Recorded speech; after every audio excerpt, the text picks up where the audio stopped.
The entire 2 hours to me feel like a Western in a way that we haven't quite done before. I mean, from the setting of small town Texas to once the end of 23 comes around, all of the violence is gunfighting. We got one in the chamber? Yep.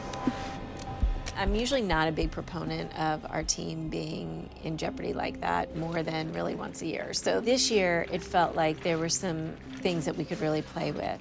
And it felt like a good opportunity to put them in a world where, you know, up is down and down is up. And in that, you learn a lot about the different team members. Garcia, he's a gun! One of the themes of the season is identity. It started with the 2-hour premiere, and then we touched on that throughout the season in big and little ways. And then that culminated in this 2-hour finale where the identity of the police officers, you know, the nature of the show, you already assume that the police are good because the police are always good. They've always been good, they've always been helpful for 9 years. And then suddenly we're calling that into question. Let go of me. Unless you want to be arrested for obstruction of a federal investigation, let her go. It just led to this sort of resonance where when identity matters the most, in the form of these cops, it creates the greatest dramatic stakes for our team, that they don't know who to trust, and the only people that they can trust are each other. He pushed me out of the way. If he doesn't make it, he'll make it. I mean, he has to. I've always felt like Blake has connected with Reed more than any other character on the show.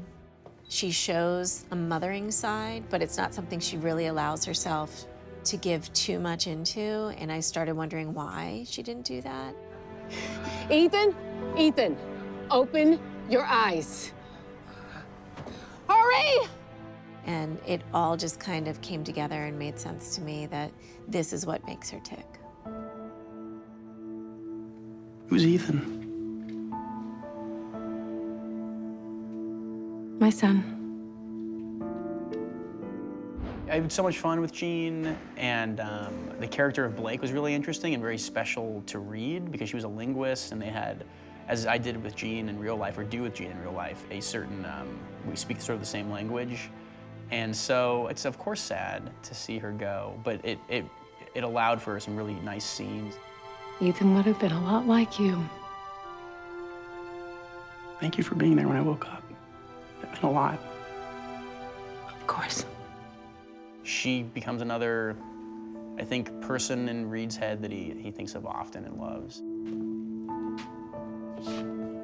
Bye, Alex. The peril that we've been setting up is really an emotional peril.